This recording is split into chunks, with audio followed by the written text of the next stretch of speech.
Video ini kita akan membahas tentang autentikasi dengan menggunakan Laravel Bridge. Jadi, proses autentikasi adalah proses untuk mengenali identitas seseorang apakah valid ataukah tidak. Kalau misalnya identitas yang dimasukkan merupakan identitas yang valid, maka dia bisa masuk ke halaman yang kita tentukan. Kalau sebelumnya, ketika kita akan melakukan proses autentikasi, kita siapkan modelnya, kita siapkan controllernya, kita siapkan fungsi-fungsinya, termasuk kita siapkan untuk view-nya. Nah, dengan menggunakan Laravel Bridge ini, kita bisa memanfaatkan fitur-fitur yang sudah disiapkan oleh Laravel Bridge dari proses register, proses login, proses edit profile, sampai dengan proses logout-nya. Ada 4 buah hal yang akan kita bahas pada tutorial kita kali ini. Yang pertama adalah proses instalasi dari Laravel Bridge. Dan yang kedua, kita akan melakukan proses verifikasi email, sehingga email yang dimasukkan dalam proses registrasi harus merupakan email yang valid. Cara pengecekannya adalah kita akan mengirimkan sebuah link. Kalau misalnya email yang dimasukkan merupakan email yang valid, maka dia bisa menerima link tersebut. Kemudian kalau misalnya link tersebut diklik, dia akan menuju ke bagian halaman profile. Kemudian yang ketiga, kita akan melakukan pengaturan di bagian root ataupun di bagian controller kita, sehingga kita bisa memastikan bahwa seseorang ketika akan melakukan akses kepada root tersebut ataupun melakukan akses kepada controller yang kita punya, dia harus login terlebih dahulu dan kita akan menggunakan middleware, di mana middleware-nya sudah tersambung dengan Laravel Bridge tadi. Kemudian yang keempat, kita akan melakukan pengaturan dari yang sebelumnya ketika kita melakukan login, dia menggunakan email serta password, maka kita akan tambahkan satu buah field baru, di mana fieldnya adalah field username. Sehingga seseorang bisa memilih apakah dia akan login menggunakan email ataukah dia akan login menggunakan username. Untuk tools yang akan saya gunakan pada tutorial kita kali ini ada 3 teman-teman. Yang pertama adalah XAMPP, kemudian yang kedua adalah Node.js, kemudian yang berikutnya adalah Visual Studio Code. Kalau teman-teman belum punya 3 buah hal tersebut, silahkan di-download, kemudian silahkan langsung di-install saja. Dan untuk konten-konten premium saya lainnya, silahkan teman-teman bisa akses di alamat www atau www.dirumahrafiv.id. Dan langsung saja mari kita mulai tutorial kita.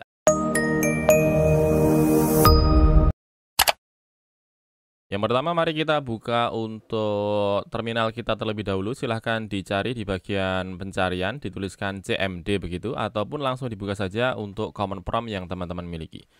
Saya akan buka untuk common prompt saya, kemudian di sini kita akan membuat sebuah folder baru. Tapi sebelumnya saya akan masuk ke drive D, ya. Misalnya saya akan letakkan untuk project saya nanti di bagian drive D. Saya akan buat sebuah folder baru, saya mkdir begini, kemudian saya akan berikan nama untuk folder saya ini dengan nama Laravel-Bridge seperti ini. Ya, kemudian akan saya enter. Kemudian saya akan masuk ke bagian directory saya ini, saya akan cd Laravel Bridge, kemudian berikutnya kita akan masuk dari project ini, kita akan masuk berikutnya ke bagian Visual Studio Code. Saya akan buka untuk project saya di bagian Visual Studio Code. Saya ketikkan code, kemudian diikuti dengan tanda titik ya. Kemudian langsung saya enter saja. Nah, nanti kita akan melakukan instalasi untuk project kita ini dengan menggunakan Visual Studio Code saja yang sudah disediakan oleh Visual Studio Code. Namanya adalah Integrated Terminal ya. Nanti kita bisa lihat di bagian atas di sini ada tulisan terminal, nanti langsung kita buka untuk terminal saja. Kita bisa klik di bagian terminal, kemudian kita pilih di bagian new terminal. Atau kalau tidak, untuk lebih cepatnya kita bisa gunakan kontrol, kemudian diikuti dengan backtick ya, di bagian kiri atas. Nah, kalau terminal sudah terbuka di bagian integrated terminal kita, di bagian Visual Studio Code, mari langsung saja kita akan download ya untuk Laravel kita di bagian integrated terminal ini dengan mengetikkan perintah composer create project ya, seperti biasa ketika kita membuat project baru di bagian Laravel.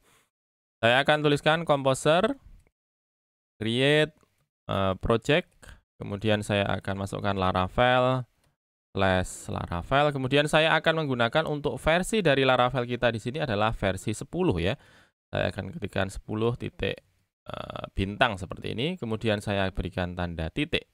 Ya, artinya titik ini dia akan melakukan instalasi dan lakukan download dari Laravel sesuai dengan folder yang kita buka ini ya. Folder yang kita buka adalah Laravel-Bridge, nanti dia tidak akan membuat untuk folder baru. Kalau sudah diketikkan seperti ini, kemudian langsung kita enter saja. Kemudian silahkan ditunggu untuk proses download dari Laravel ini selesai. Baik, untuk proses download dari Laravel sudah selesai di sini. Kalau kita lihat di bagian Visual Studio Code, maka kita bisa lihat di bagian kiri sudah masuk beberapa folder ya, yang digunakan untuk Laravel kita ya, mulai dari app ini, kemudian di paling bawah ada vite.config.js.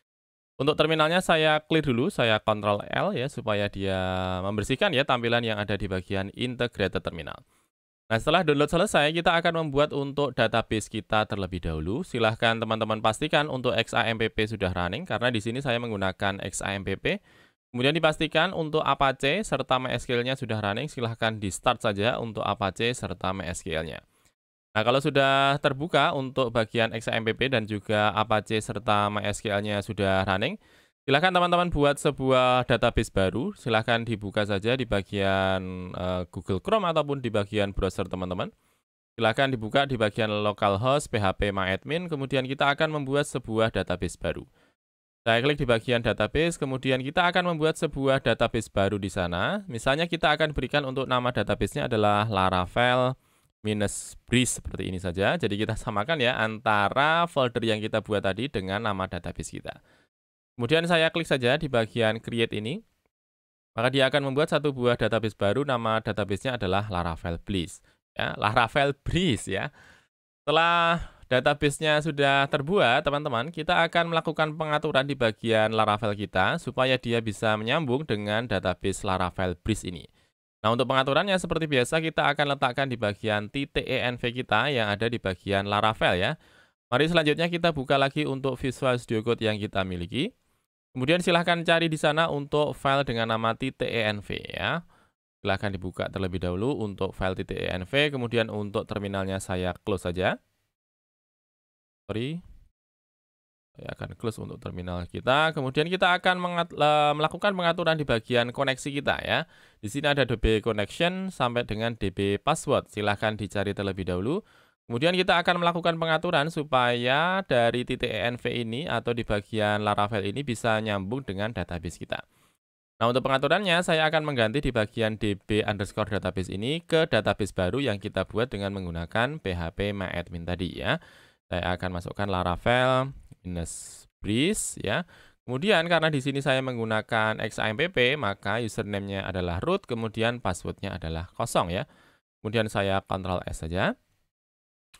Nah, setelah kita sudah melakukan pengaturan di bagian env dan kita sudah melakukan pengaturan di bagian db database serta pengaturan di bagian username serta password, mari langsung kita migrate saja teman-teman supaya skema yang sudah disiapkan oleh Laravel sudah bisa masuk nanti untuk skemanya ke bagian database Laravel Breeze kita. Saya akan buka lagi untuk terminal saya, kemudian kita akan langsung jalankan PHP Artisan Migrate saja, PHP Artisan Migrate, supaya skema-skema yang ada di bagian script kita bisa masuk ke bagian Laravel ya, di bagian database. Langsung kita enter saja teman-teman, maka dia akan memasukkan untuk skema-skemanya di bagian database Laravel Breeze kita. Kalau proses migrate sudah selesai, saya akan Ctrl L atau saya akan clear untuk terminal saya ini. Kemudian coba kita lihat di bagian database Laravel Breeze kita, kalau yang sebelumnya tadi masih kosong untuk skema-skema yang ada di bagian database Laravel Breeze. Kalau sekarang kita buka, maka dia akan punya 5 buah tabel paling tidak di sana ya. Yang artinya proses artisan migrate sudah selesai ya, atau sudah sukses. Mari selanjutnya setelah kita pastikan bahwa skema-skema sudah masuk, kemudian langsung kita akan jalankan saja untuk PHP Artisan Serve kita. Sekarang kita buka lagi untuk Visual Studio Code. Kemudian kita akan jalankan PHP Artisan Serve ya, dan kita akan cek apakah Laravelnya sudah terinstall dengan baik di bagian project kita ini. Saya akan masukkan PHP Artisan Serve begini, kemudian saya enter. Kalau dia sudah menunjukkan tulisan server running on begini, kemudian ada 127.0.0.1, kemudian portnya 8000, mari kita berikutnya cek di bagian Google Chrome kita. Saya akan masukkan 127.0.0.1, portnya adalah 8000. Kemudian nanti dia akan menampilkan untuk project Laravel kita. Kalau sudah tampilan seperti ini, artinya untuk Laravelnya sudah terinstall baik di bagian project kita ini. Berikutnya kita akan masuk ke tahap berikutnya. Kita akan melakukan instalasi untuk Laravel Breeze, teman-teman. Jadi Laravel Breeze adalah sebuah package yang sudah disiapkan oleh Laravel, dan kalau kita lihat di bagian dokumentasi, kita akan masuk ke bagian website dari Laravel. Kemudian coba kita cek di bagian dokumentasi. Dan coba kita cari untuk Laravel Breeze ini di sana. Ya, kita akan search dulu Laravel Breeze. Breeze ya, kita akan coba lihat.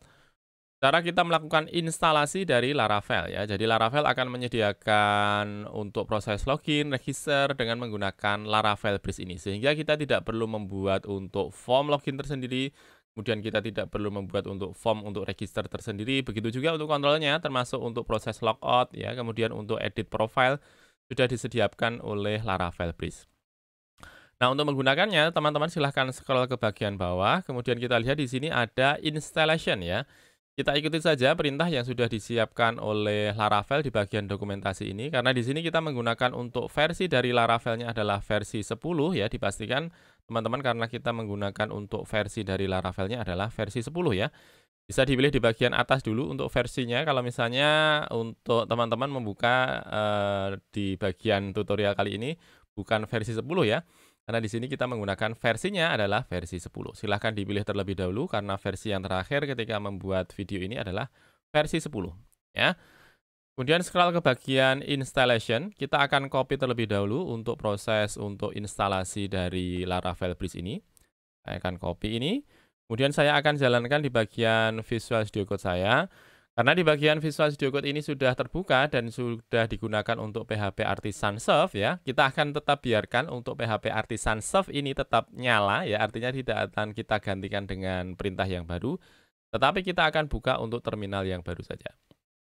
Saya klik di bagian terminal, kemudian di bagian integrated terminal yang baru ini, kita akan masukkan perintah untuk melakukan instalasi dari Laravel Bridge ya.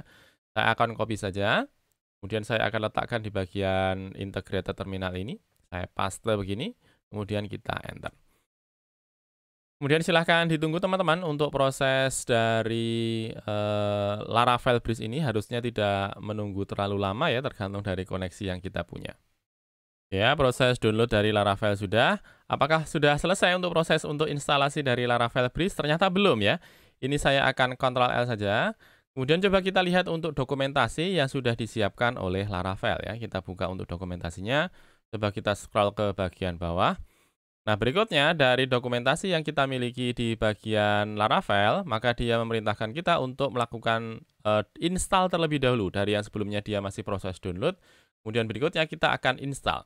Nah, di sini langsung kita install saja seperti yang ditunjukkan di bagian dokumentasi. Kita akan gunakan Blade ya untuk view kita atau tampilan kita. Karena nanti akan ada pilihan apakah kita akan menggunakan Blade, ataukah kita akan menggunakan view, ataukah kita akan menggunakan yang lainnya. Saya akan pilih di bagian Blade saja seperti yang ada di bagian dokumentasi. Kemudian kita akan masukkan untuk script kita di sana.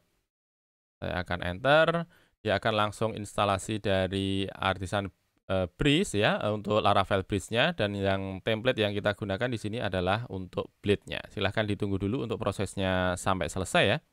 Baik, proses untuk menjalankan dari Artisan Bridge sudah selesai di bagian saya.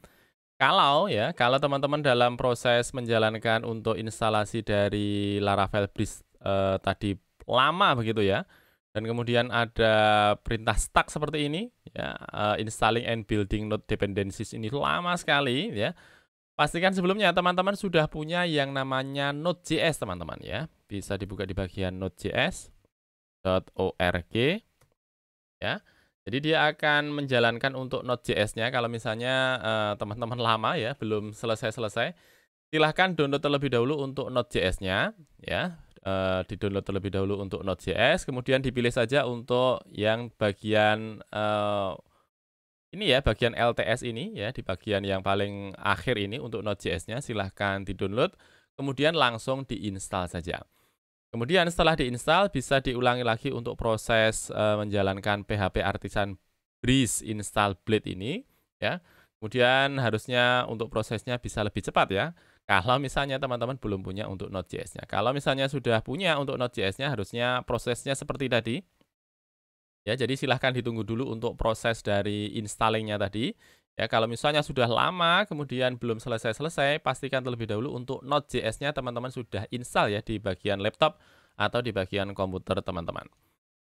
Nah, kalau sudah prosesnya selesai untuk Artisan Bridge install tadi, kemudian kita akan ikuti dokumentasi yang sudah disediakan oleh Laravel juga. Ya, setelah kita masukkan PHP Artisan Bridge, kemudian kita akan jalankan saja di sini PHP Artisan Migrate ini. Oke, saya Ctrl L dulu. Kemudian saya akan klik kanan, PHP Artisan Migrate. Jadi dia akan memastikan bahwa skema-skema yang ada di bagian Laravel sudah dimasukkan ya di bagian database kita. PHP Artisan Migrate sudah ada info nothing to migrate. Kita ikuti yang berikutnya adalah npm install. Ya, kita akan copy saja. Kemudian kita akan jalankan di sini. Ya, npm adalah perintah yang disediakan oleh Node.js ya. Jadi teman-teman pastikan untuk Node.js-nya sudah terinstall ya di bagian laptop atau komputer teman-teman.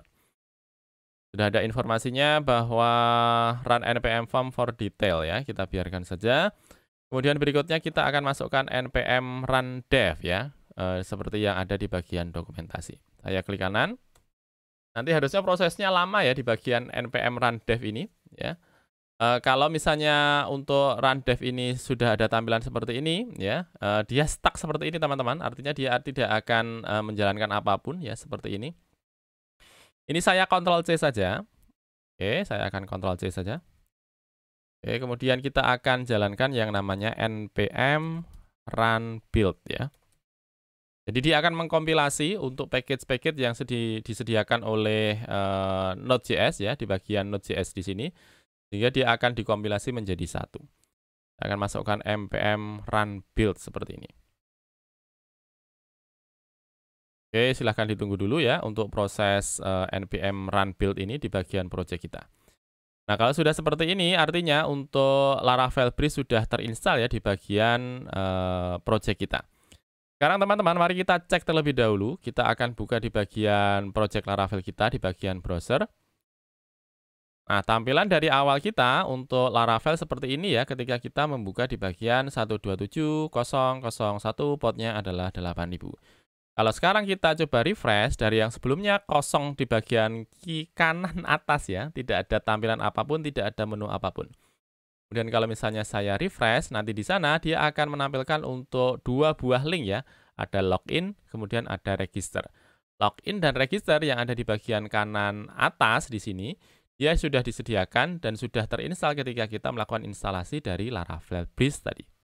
Nah, kita akan coba terlebih dahulu untuk dua buah link ini. Saya akan mulai dengan yang bagian register ya. Kita akan melakukan register satu buah akun dulu. Misalnya di sini untuk akunnya saya berikan nama misalnya Abdullah begini. Kemudian emailnya abdullah@gmail.com. Kemudian passwordnya kita masukkan untuk passwordnya adalah 8 digit ya. Saya masukkan 1, 2, 3, 4, 5, 6, 7, 8. Kemudian passwordnya juga sama, 1, 2, 3, 4, 5, 6, 7, 8. Ya. Kalau sekarang kita klik di bagian register, dia akan langsung masuk ke bagian dashboard kita ya. Dia akan menampilkan untuk dashboard, kemudian tampilan dari dashboard yang sudah disediakan oleh Laravel. Nanti di bagian sebelah kanan akan ada tulisan dari akun kita, kemudian ada profile, kemudian ada logout. Kalau kita klik di bagian profile, ya, dia akan menampilkan informasi dari profil kita ya, mulai dari namanya, kemudian emailnya, serta passwordnya juga bisa kita ubah di sana. Misalnya sekarang saya klik di bagian logout, ya, dia akan keluar dari halaman dashboard ini. Dan kalau sekarang saya klik di bagian login, ya, kita akan diminta untuk memasukkan dari akun yang kita punya. Dan kalau kita ulangi dengan akun yang kita daftarkan tadi dengan nama abdullah@gmail.com, kemudian kita masukkan untuk passwordnya 1, 2, 3, 4, 5, 6, 7, 8. Kemudian saya klik di bagian login, dia akan masuk ke halaman yang sama dari dashboard tadi, dan ada informasi untuk namanya, kemudian ada profile, kemudian ada logout. Dan kalau kita sudah sampai ke tahap ini, artinya untuk Laravel Bridge sudah terinstall dengan baik di project kita. Nah, sekarang coba teman-teman perhatikan ya, kita akan ingat proses kita tadi sebelumnya. Nah, ketika kita melakukan proses register, dia langsung masuk ke halaman dashboard kita. Tadi kita sempat masukkan ya untuk nama ya, kemudian kita masukkan juga untuk email. Nah, email yang saya masukkan di bagian proses register tadi namanya adalah abdullah@gmail.com. Bisa saja untuk email yang saya masukkan dia bukan merupakan email yang valid ya. Artinya bisa juga saya masukkan email ngasal ya. Misalnya saya masukkan untuk emailnya misalnya pakjokowi@gmail.com misalnya ya. Belum tentu untuk email tersebut ada. Tetapi kita lakukan proses register tadi, kemudian dia langsung masuk ke halaman dashboard. Padahal bisa saja untuk email yang saya masukkan tadi bukan merupakan email yang valid atau bukan merupakan email yang benar-benar ada. Nah, di sini kita akan buat teman-teman, supaya ketika kita melakukan proses register, dia akan melakukan proses cross-check terlebih dahulu bahwa email yang dimasukkan adalah email yang valid.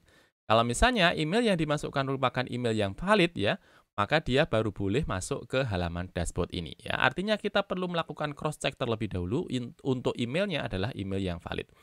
Nah, salah satu pengecekan untuk melakukan pengecekan bahwa emailnya adalah email yang valid, kita akan kirimkan nanti untuk proses register, sehingga dia akan mengirimkan untuk validasi terlebih dahulu. Nah, di bagian validasi nanti dia akan memberikan link, dan kalau misalnya linknya diklik ya, dan di mana linknya tadi dia akan dikirimkan di bagian inbox email, dia akan memberikan informasi bahwa emailnya tersebut valid ataukah tidak. Nah, untuk melakukan pengaturan proses verifikasi, teman-teman, kita membutuhkan kemampuan yang dimiliki oleh Laravel untuk mengirimkan email. Dan coba kita lihat di bagian project Laravel kita, ya. Kemudian coba kita lihat di bagian file.env. Di sana sudah ada informasi tentang email ya, ada mail mailer, kemudian mail host, mail port sampai dengan mail from name ini. Nah, di sini kita membutuhkan untuk username serta password. Nah, kalau teman-teman menggunakan untuk hosting ya, biasanya dia juga sudah menyiapkan untuk proses mengirimkan email dengan menggunakan SMTP.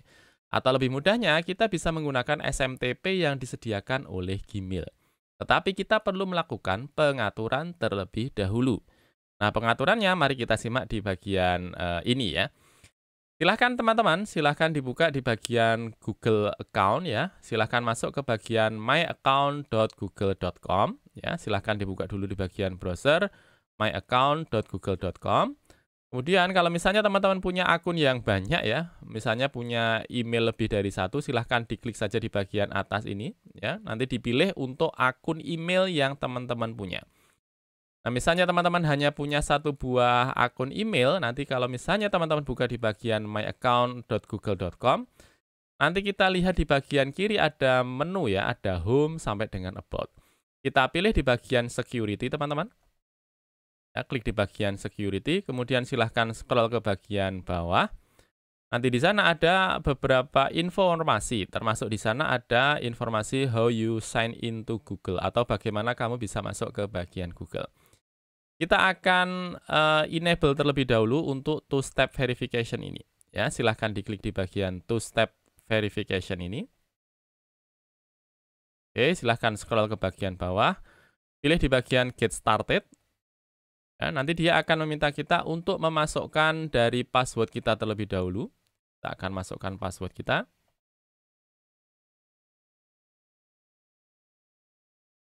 Oke, kemudian silahkan klik di bagian next. Nanti berikutnya dia akan meminta kita untuk memasukkan dari nomor telepon yang kita punya. Silahkan klik untuk Indonesia terlebih dahulu. Kalau misalnya untuk untuk negaranya belum sesuai ya. Kemudian silahkan dimasukkan untuk nomor telepon yang teman-teman punya. Silahkan dimasukkan dulu. Kemudian silahkan klik di bagian bawah ada tombol next ya. Next, kemudian dia akan mengirimkan untuk konfirmasi ke bagian nomor telepon yang kita masukkan tadi. Silahkan dicek untuk HP teman-teman ya, kemudian silahkan dicek di bagian pesan ya. Di sana Google akan mengirimkan untuk verification code di sana. Saya akan masukkan untuk verification code yang dikirimkan ke HP saya. Ya, saya akan masukkan 372423 di sini. Ya, kemudian silahkan klik di bagian next. Nah, kalau untuk verification code-nya sudah teman-teman masukkan, kalau sudah sukses, dia akan memberikan informasi it work ya, turn on two-step verification sudah on ya. Kalau sudah tampilan seperti ini, silahkan klik teman-teman di bagian turn on ini. Ya, artinya kita membolehkan bahwa kita akan mengizinkan untuk proses two-step verification ini sesuai dengan nomor HP yang kita masukkan tadi. Nah, setelah proses two-step verification sudah selesai, kita membutuhkan password dari proses yang kita lakukan ini. Nah, untuk membuka passwordnya, teman-teman silahkan dibuka lagi di bagian browser ini. Kemudian dimasukkan alamatnya. Alamatnya adalah myaccount.google.com. Kemudian /app password, teman-teman ya. APPP, P-nya 3 ya, kemudian password, APP passwords ya, pakai S di belakangnya. Kemudian langsung di-enter saja. Kalau dia meminta untuk memasukkan dari password kita lagi, silahkan dimasukkan lagi untuk passwordnya. Kemudian klik di bagian berikutnya atau next ya. Nanti dia akan masuk ke sebuah halaman, di mana halaman tersebut akan mengizinkan kita untuk membuat password untuk aplikasi yang kita punya. Silahkan diklik di bagian select app, ya. Kemudian kita akan pilih misalnya saya akan masukkan untuk app saya pilih di bagian bawah saja, di bagian order custom name, saya akan masukkan untuk nama dari aplikasi kita misalnya. Saya masukkan misalnya Laravel-Breeze, kemudian kita klik di bagian generate ya. Maka di sini dia akan membuat satu buah form ya, di mana formnya akan menyediakan di sana untuk password yang bisa kita gunakan untuk proses pengiriman email ini. Di sini kita akan biarkan terlebih dahulu, kita akan masuk ke bagian pengaturan dari email ya. Kita akan memasukkan beberapa data, kemudian kita akan kembali ke bagian halaman ini untuk memasukkan dari password ini. Silahkan teman-teman buka lagi untuk Visual Studio Code-nya. Di bagian file.env, di sana kita masukkan untuk pengaturan email ya. Mail mailer tetap dimasukkan SMTP saja. Nah, di bagian mail host dari yang sebelumnya adalah mailpit ini kita akan gantikan dengan smtp.gmail.com. Kemudian portnya kita ganti dari 1025 kita ganti menjadi 465. Ya. Kemudian untuk mail username-nya dimasukkan sesuai dengan akun email yang kita punya. Misalnya akun emailnya adalah di tempat saya di rumahrafif@gmail.com. Kalau di sini tulisannya di rumahrafif@gmail.com. Jangan khawatir, untuk email saya masih di rumahrafif@gmail.com, tetapi karena di sini saya akan membuat untuk proses coba-coba, saya sudah buat satu buah akun baru ya, di rumahrafif@gmail.com. Kemudian di sini dia meminta kita untuk masukkan mail password, teman-teman. Nah, mail passwordnya ini kita masukkan sesuai dengan password yang kita generate tadi. Saya akan kembali ke bagian browser, saya akan copy dari your app password for your device ini. Saya blok, kemudian saya Ctrl+C, kemudian saya akan letakkan di bagian file.env tadi, di bagian mail password. Dari yang sebelumnya 0, kita ganti menjadi password kita ini. Ya, kemudian kita masukkan untuk mail encryption-nya. Mail encryption-nya di sini kita masukkan TLS. Ya, kemudian untuk mail from address-nya saya akan masukkan yang sama saja dengan mail username ini. Saya akan copy, kemudian saya akan letakkan di bagian mail from address. Oke, seperti ini, kemudian coba kita Ctrl+S. Baik, pengaturan di bagian file.env sudah, teman-teman. Nah, ini kita close saja untuk file.env. Kemudian kita perlu melakukan pengaturan di bagian model kita. Di mana model dari project yang kita miliki ini sudah disiapkan satu buah model. Nama modelnya adalah model user ya. Silahkan dibuka di bagian app, kemudian models, kemudian filenya adalah user.php. Ini adalah model yang sudah langsung disiapkan oleh Laravel. Dan di sini kita perlu melakukan pengaturan terlebih dahulu. Kalau kita lihat strukturnya di bagian file user.php ini, di bagian script-nya, di sana dia sudah menyediakan untuk mass verify email, tetapi kondisinya masih dalam di comment ya, atau dalam keadaan di comment seperti ini. Kita akan hilangkan untuk komennya. Kemudian kita lakukan pengaturan di bagian kelas ini. Dari yang sebelumnya tulisannya adalah user extend authenticatable ini. Kita akan tambahkan di belakangnya implement, kemudian masukkan mass verify email. Mass verify email. Ya, seperti yang kita punya di sini ya, ada mass verify email. Aturan dari proses mass verify email atau untuk verification email sudah. Mari sekarang kita coba di bagian browser kita. Kita akan cek terlebih dahulu untuk proses pengiriman email ya ketika kita melakukan proses pendaftaran. Saya akan logout dulu. Ya, saya akan logout, kemudian kita akan daftarkan satu buah akun baru. Saya akan klik di bagian register. Kemudian saya akan masukkan untuk name-nya misalnya Rumah Rafif. Kemudian emailnya di rumahrafif@gmail.com ya. Kemudian saya masukkan untuk passwordnya 123456778, kemudian konfirmasi passwordnya 123456778.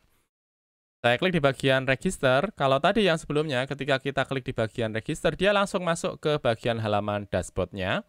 Kalau sekarang setelah kita masukkan Mas Verify email tadi, sekarang saya klik di bagian register, dia akan memberikan informasi bahwa kita perlu melakukan validasi terlebih dahulu untuk email yang kita masukkan. Silahkan ditunggu dulu untuk proses registernya ya. Nah, nanti kalau misalnya proses untuk pengaturan yang kita lakukan untuk verifikasi email tadi sudah sukses, dia tampilannya menjadi seperti ini, bahwa ada informasi bahwa kita perlu melakukan verifikasi email yang kita masukkan. Dari yang sebelumnya dia langsung masuk ke bagian halaman dashboard, tetapi setelah kita masukkan untuk proses verifikasi, tampilannya menjadi seperti ini. Dan sekarang kalau misalnya kita buka di bagian email yang kita punya ya, misalnya ini adalah email saya klik di bagian inbox di sini, maka dia akan ada informasi verify email address. Saya klik, nanti ada informasi seperti ini, please click the button below to verify your email address. Sekarang kalau misalnya saya klik di bagian verify email address, ya, dia langsung masuk ke bagian halaman dashboard kita. Yang artinya proses untuk melakukan verifikasi sudah sukses. Dan ini adalah untuk akun saya ya, namanya adalah Rumah Rafif. Saya klik di bagian profile, datanya sesuai dengan yang kita daftarkan tadi. Untuk name-nya adalah Rumah Rafif, kemudian untuk emailnya adalah di rumahrafif@gmail.com. Nah, sampai di sini untuk proses login, proses register, proses logout sudah selesai ya dengan menggunakan Laravel Breeze kita. Nah, pertanyaan selanjutnya, misalnya kita sudah punya untuk sebuah aplikasi, ataupun misalnya kita sudah punya sebuah alamat ya di bagian Laravel ini. Nah, kemudian kita ingin supaya kita bisa memanfaatkan kemampuan yang dimiliki oleh Laravel Breeze ini untuk melakukan pengecekan untuk email serta passwordnya. Kalau misalnya email serta passwordnya dia sudah sesuai ataupun proses login sudah terjadi dan dia sudah merupakan akun yang valid, baru dia boleh melakukan akses kepada alamat ataupun controller yang kita punya. Misalnya di sini ya, saya akan membuat satu buah alamat baru atau satu buah routing baru. Misalnya saya langsung masuk saja ke bagian routes ini, kemudian saya masuk ke bagian web.php. Di sini misalnya saya akan membuat satu buah root baru.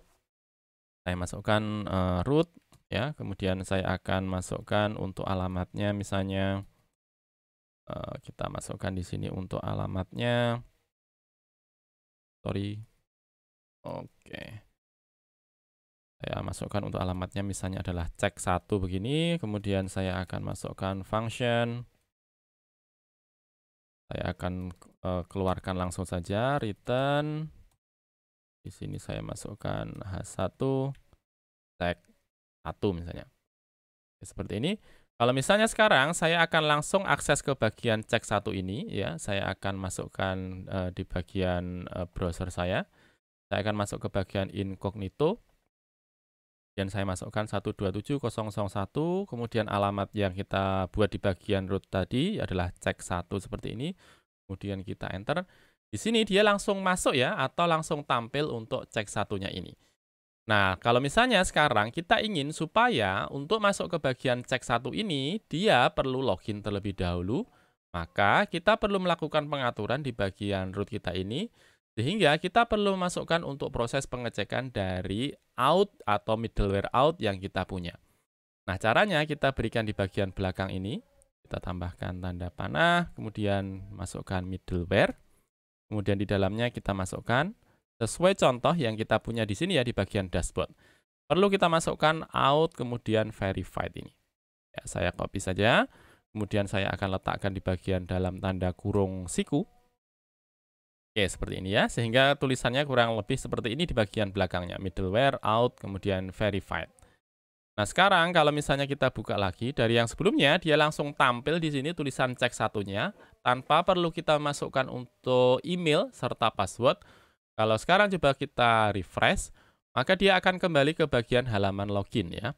Dan kalau misalnya sekarang saya masukkan untuk emailnya, misalnya adalah di rumahrafif@gmail.com, kemudian passwordnya 123456778. Saya klik di bagian login, nanti harusnya dia akan menampilkan untuk tulisan cek 1-nya ini. Nah, mungkin ada yang bertanya juga, tadi kan kita masukkan untuk root-nya hanya menggunakan root saja ya, bukan berdasarkan controller. Nah, kalau kita menggunakan controller sebenarnya juga sama ya untuk prosesnya. Misalnya saya akan buat untuk controller baru, misalnya saya masukkan untuk kontrolnya, misalnya kita buat dulu untuk kontrolnya. Artinya artisan make controller, kita buat controller baru misalnya cek controller begini. Saya enter, kita akan buka untuk controllernya, misalnya saya berikan nama untuk controllernya di sini saya buat sebuah fungsi index saja. Function index. Kemudian dari function index ini hanya akan menampilkan untuk tulisannya return H1 misalnya adalah cek 2 begini. Nah, dari cek 2 ini saya akan masukkan ke bagian routing kita. Oke. Di sini saya akan arahkan root get. Kita buat dari yang awal tadi adalah cek 1, kita gantikan menjadi cek 2. Kemudian kita arahkan ke bagian controller kita ini, cek controller.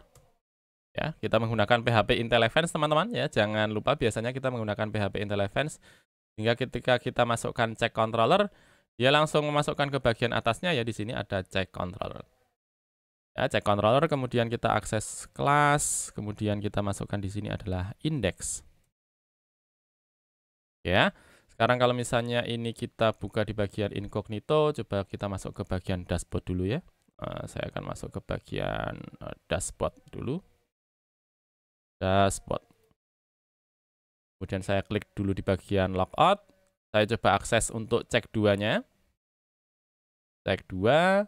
Nanti dia langsung tampil ya untuk cek 2. Dan cek 2 ini dihasilkan dari controller yang baru saja kita buat. Kalau kita akan menerapkan untuk proses validasi terlebih dahulu dengan menggunakan middleware, maka kita tambahkan di bagian belakangnya seperti yang sudah kita lakukan di bagian cek 1 ini. Ini kita copy saja. Kemudian kita letakkan di sini. Ya, saya Ctrl S, kemudian coba saya ulangi untuk membuka di bagian browser kita. Saya klik di bagian cek 2, nanti dia akan meminta kita untuk masukkan email serta passwordnya. Saya masukkan untuk email saya. Passwordnya, saya klik di bagian login, nanti dia akan menampilkan untuk cek 2-nya ya, sesuai dengan yang kita punya di bagian controller kita tadi.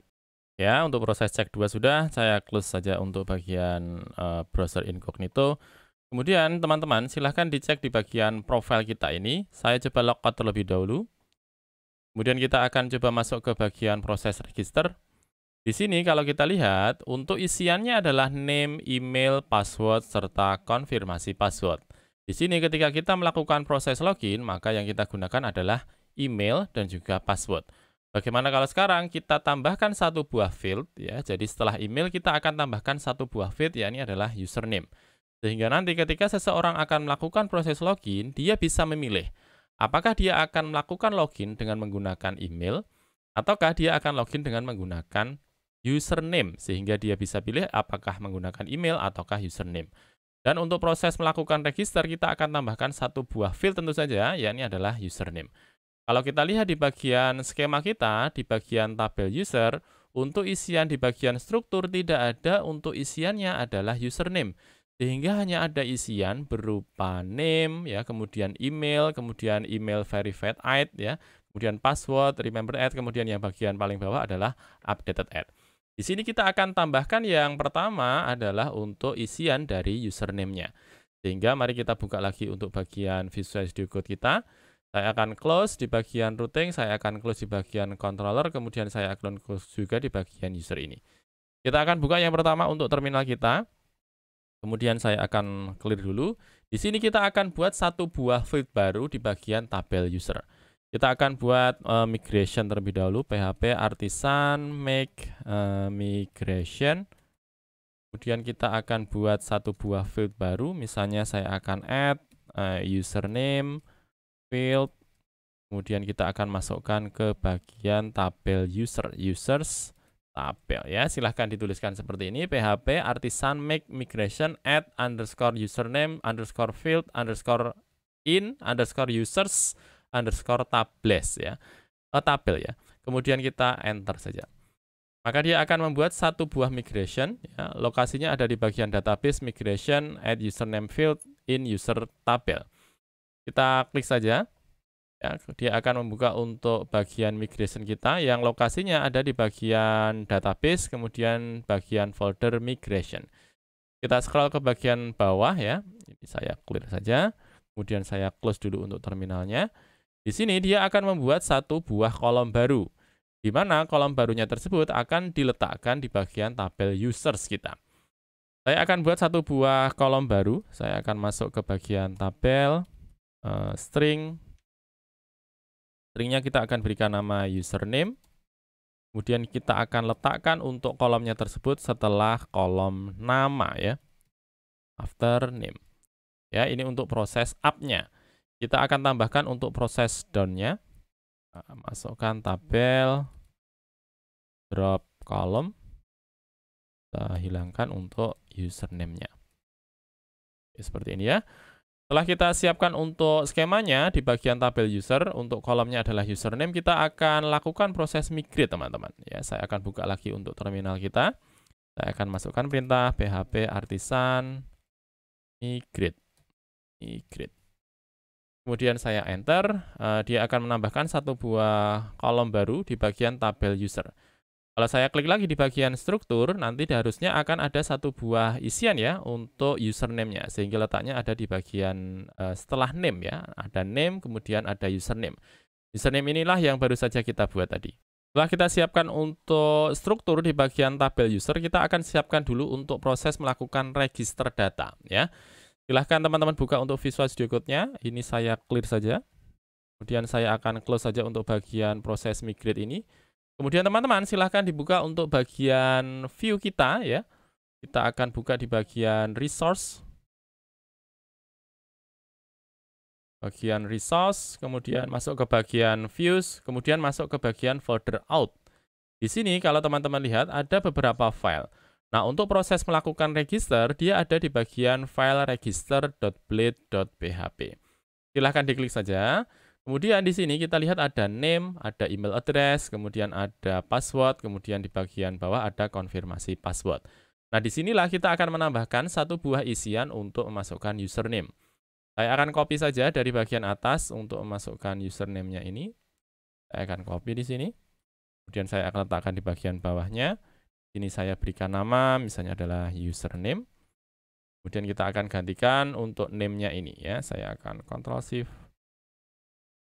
Shift D. Sorry. Saya akan gantikan di sini ya untuk name-nya menjadi username. Kemudian di sini juga adalah username.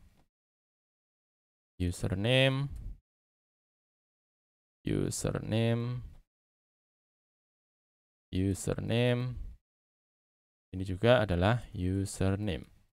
Ya, value-nya kita ganti menjadi username. Oke, seperti ini. Sekarang coba kita lihat di bagian browser ya, di bagian proses register. Kalau kita coba refresh, nanti harusnya akan ada isian baru ya setelah name, ada tambahan ya, ini adalah username. Sehingga name, username, email. Nah, setelah kita siapkan untuk formnya, kita perlu melakukan perubahan di bagian model user kita. Kalau yang sebelumnya di bagian model user hanya bisa menerima isian untuk name, email, serta password, kita tambahkan satu lagi untuk username-nya. Silahkan teman-teman buka lagi untuk bagian models ya, di bagian app, di bagian models, kemudian di bagian file user.php. Kita scroll ke bagian bawah, ada protected variable di sini, ada name, email, password. Kita tambahkan satu yang baru saja kita buat tadi, untuk kolomnya adalah username. Ya, kita masukkan username seperti ini. Jangan lupa kita berikan koma. Oke, untuk proses memberikan model sudah, sekarang kita akan sesuaikan di bagian controller ya. Silahkan masuk ke bagian app, kemudian masuk ke bagian controllers. App, kemudian http, controllers, kemudian masuk ke bagian folder out. Di sana ada beberapa file. Yang akan kita ubah terkait dengan proses register ada di bagian file register controller. Registered user controller. Nah, di sini silahkan scroll ke bagian bawah ya. Di sini ada isian name, email, password. Kita tambahkan satu lagi untuk bagian username. Nah, Ini saya akan copy di bagian atas ini saja. Ya, saya letakkan di bagian bawahnya. Di sini saya ganti menjadi username required string max 255 misalnya. Kemudian kita tambahkan satu lagi untuk pengecekan bahwa yang kita gunakan di sini untuk username-nya harus unik ya. Artinya tidak boleh ada yang menggunakan untuk username yang akan kita daftarkan. Sehingga kita masukkan unique. Titik 2, di sini kita akan unique dari tabelnya adalah tabel users, kemudian kolomnya adalah kolom username. Kemudian di sini karena kita menggunakan untuk username, maka kita hanya memperbolehkan untuk karakter tertentu saja. Misalnya yang akan kita perbolehkan untuk bagian username hanya untuk alfabet dan juga numerik saja, maka kita bisa masukkan di bagian validate ini dengan alpha underscore num begini. Artinya dia hanya memperbolehkan untuk isian dari username-nya adalah alfabet ya atau huruf A sampai dengan Z. Kemudian untuk numeriknya dari 1 ya sampai dengan 0 ya, dari 0, 1, 2, 3, 4, 5, 6, 7, 8 sampai dengan 9. Kemudian kita scroll ke bawah teman-teman, ada name, email, password ya di bagian user create. Ini kita tambahkan satu lagi ya. Setelah name adalah username. Username seperti ini. Ya, di sini juga adalah username. Ya, seperti ini. Ya, sekarang kita coba akan melakukan proses register. Ya, saya akan hilangkan saja untuk data yang saya punya sebelumnya tadi. Saya akan masukkan ke bagian user ini. Saya hilangkan satu buah data di bagian delete ini supaya saya tidak perlu masukkan untuk email yang baru ya. Nah, saya akan hilangkan. Kemudian saya akan lakukan proses register di sini. Untuk dari namanya misalnya adalah Rafif misalnya, kemudian username-nya adalah di rumah Rafif, kemudian emailnya di rumah Rafif@email.com, kemudian passwordnya 123456778, konfirmasi passwordnya 123456778 juga sama ya. Saya klik di bagian register. Nanti harusnya dia akan mengirimkan untuk proses validasi di bagian email kita. Sehingga kalau misalnya kita klik di bagian email ini, coba saya klik dulu. Di sini sudah ada informasinya ya, thanks for sign in up ya. Kemudian dia akan mengirimkan email verifikasinya. Kalau dia sudah selesai untuk proses mengirimkan untuk proses verifikasinya, nanti kalau kita cek di bagian email kita, harusnya akan ada satu buah email baru dari proses register kita tadi. Saya akan cek, saya klik di bagian inbox. Ya, ada email baru di sini. Saya klik, kemudian kita lihat di bagian atas ya di sini. Harusnya di bagian bawah ini. Please click the button below to verify your email address. Saya klik di bagian verify email address. Jadi harusnya dia sudah langsung masuk ya ke bagian dashboard ini. Coba saya akan logout terlebih dahulu. Kemudian coba kita cek di bagian database kita. Saya klik di bagian browse. Nanti harusnya akan ada isian baru Rafif. Kemudian username-nya sesuai dengan yang kita masukkan tadi di rumah Rafif ya. Kemudian emailnya di rumah Rafif@gmail.com. Kemudian email verified ad-nya juga sudah aktif.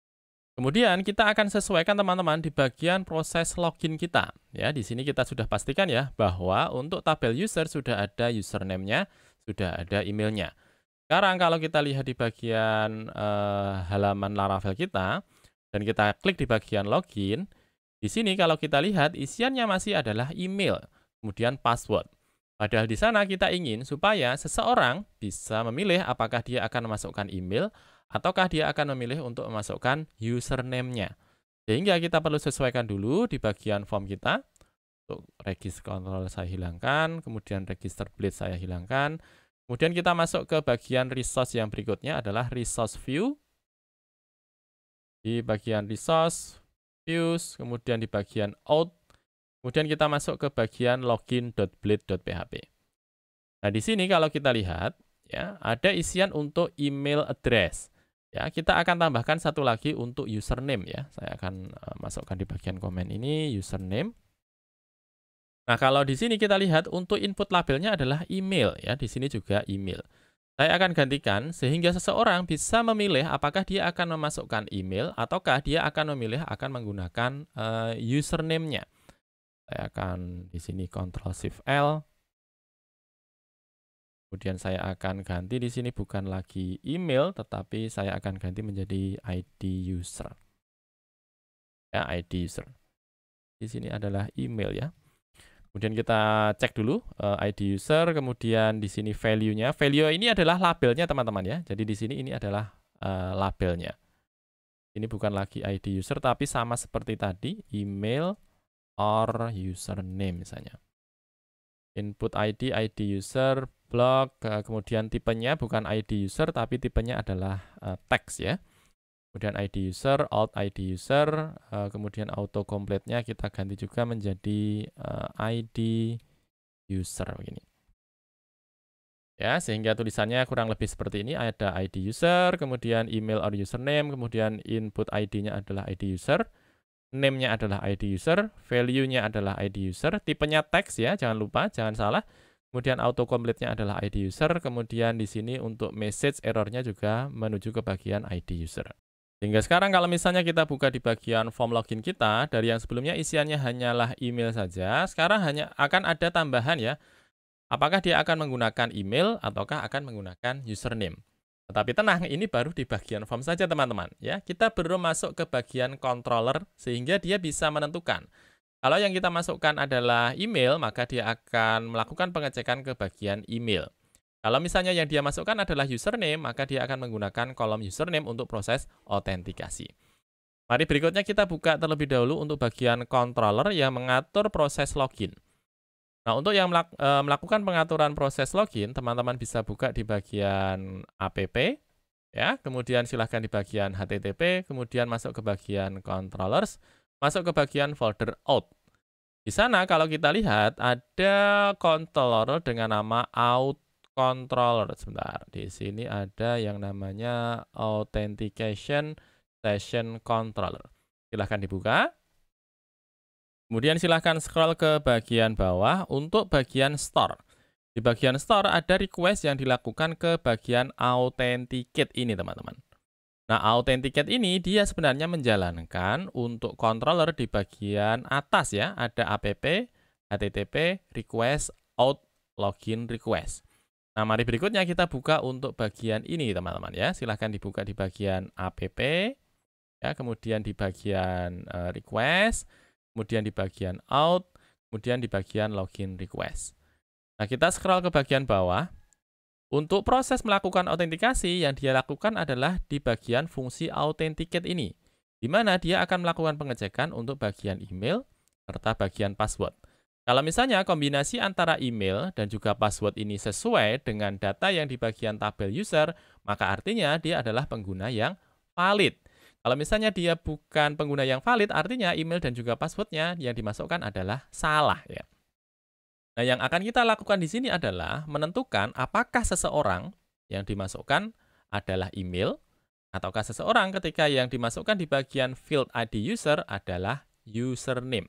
Ya, sehingga di sini kita perlu melakukan pengaturan terlebih dahulu untuk melakukan pengecekan. Ya, kalau kita lihat sekarang ya, coba dilihat di bagian views. Kita cek dulu ya. Kita kembali ke bagian views, kemudian bagian login. Nah, di sini yang kita masukkan adalah ID user. Nah, di bagian ID user bisa saja seseorang memasukkan email, bisa juga seseorang memasukkan username. Sehingga kita perlu melakukan pengecekan terlebih dahulu. Nah, silahkan masuk ke bagian login request. Kemudian kita akan membuat satu buah variabel baru, di mana variabelnya akan kita berikan nama misalnya dengan nama ID type. Ya, saya masukkan di sini protected ID type. Ya. Nah, berikutnya kita akan membuat sebuah fungsi, ya, fungsi yang disiapkan oleh Laravel, di mana fungsinya akan melakukan pengecekan terlebih dahulu untuk data yang kita masukkan.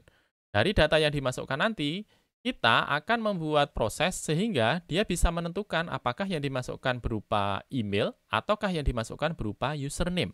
Ya. Sebenarnya Laravel sudah menyiapkan ya, kita akan masukkan protected, kemudian kita berikan function. Functionnya kita berikan nama prepared for validation. Jadi sudah disiapkan di sini untuk Laravelnya. Nah, di bagian fungsi prepare for validation ini, kita akan melakukan pengecekan dari data yang dimasukkan di bagian field ID user. Di mana di sini kita akan cek if, kita akan menggunakan filter var saja, filter var di bagian inputannya, this input, inputnya adalah di sini ya, di sini di bagian login blade inputannya adalah ID user. Saya copy dan saya letakkan di sini. Kemudian inputan yang dimasukkan di bagian ID user ini, sorry jangan sampai salah komanya. Di bagian ID user ini kita akan cek apakah dia merupakan email. Ya, di sini kita bisa masukkan filter validate. Ada beberapa pilihan ya, apakah validate IP, validate integer, validate MAC, URL, bool, ataukah email. Nah, yang kita gunakan di sini adalah validate email. Nah, seperti ini. Jadi kalau misalnya yang dimasukkan adalah isian berupa email, ya, jadi polanya nanti ketika dimasukkan apakah dia email ataukah tidak. Kalau kita tahu pola email kan ada add-nya, ya, misalnya di rumah Rafif add, nah, ada add-nya. Kemudian dot, di rumah Rafif add gmail dot, nah, ada dot-nya. Sehingga ada pola-pola tertentu untuk menentukan bahwa dia merupakan email ataukah tidak. Kalau misalnya dari polanya sudah ditentukan bahwa dia adalah email, maka kita masukkan di sini this ID type. Sesuai yang kita masukkan di sini ID type, di sini juga ID type. Karena di sini dia diakses dari kelas, kemudian ini akan kita akses dari fungsi, kita perlu menambahkan this di depannya. This ID type adalah email. Kalau misalnya tidak, berarti selain email adalah username ya. This ID type adalah username seperti ini. Nah, karena kita di sini menggunakan prepare for validation, maka kita tambahkan di bagian bawahnya untuk merge-nya ya. This, kemudian merge kurung siku. Di sini kita berikan this ID type, isiannya adalah dari this input dari ID user. Seperti ini ya. Sorry, this input tanda petik ya. ID user. Oke, seperti ini. Sehingga dicek dulu apakah inputannya polanya adalah email ataukah polanya adalah username. Selain email tentunya adalah username ya. Setelah kita tahu bahwa yang diinputkan itu entah polanya adalah email ataukah username, baru kita merge di sini. Nah, sekarang coba kita cek dulu ya di bagian bawah. Di sini ada rules. Rules-nya kita ganti saja bukan email ya, tapi dari ID user. Untuk polanya kita buat string saja. Tidak usah pakai email karena bisa saja yang dimasukkan di bagian ID user bisa berupa username, bisa juga berupa email. Oke, seperti ini. Silahkan dimasukkan di bagian prepare for validation. Tulisannya seperti ini. Bisa di stop dulu untuk videonya, kemudian silahkan ditulis. Ya, silahkan ditulis. Kalau sudah, kita lanjut. Kita lanjut ke bagian bawah ya. Untuk menentukan bahwa yang dimasukkan kita bisa tahu apakah dia username ataukah dia adalah email. Coba saya akan print R di sini dulu. Saya akan print R. Kemudian saya akan masukkan this inputan dari this input. Ya, saya akan exit dulu. Ya, supaya teman-teman bisa tahu ya untuk polanya. Di sini coba saya refresh dulu. Kemudian di sini misalnya saya akan masukkan untuk email saya. Email saya adalah di rumahrafif@gmail.com 123456778. Ya, di bagian ID user isinya adalah di rumahrafif@gmail.com. Sehingga ada dua isian ya untuk ID user, kemudian ada password. Kalau sekarang saya klik di bagian login, nanti dia akan ada informasi bahwa ID usernya adalah di rumahrafif@gmail.com. Kemudian di sini ada email. Emailnya isinya adalah di rumahrafif@gmail.com. Padahal tadi di bagian inputan kita tidak ada ya untuk field isiannya adalah email. Nah, email ini dari mana teman-teman? Email ini sebenarnya dilakukan oleh prepare for validation yang kita lakukan tadi. Ya, prepare for validation. Sehingga dia akan mengecek terlebih dahulu untuk inputannya apakah dia email ataukah username. Ya, dan untuk isiannya adalah dari ID user. Sehingga kalau kita lihat di sini, email isinya adalah dirumah.rafif@gmail.com. Ya, ini dia sudah mendeteksi bahwa yang kita masukkan di bagian ID user ini dia berupa email. Sekarang saya akan ulangi. Bukan lagi mengambil dari email, misalnya di sini adalah untuk username-nya. Username-nya adalah dirumah.rafif.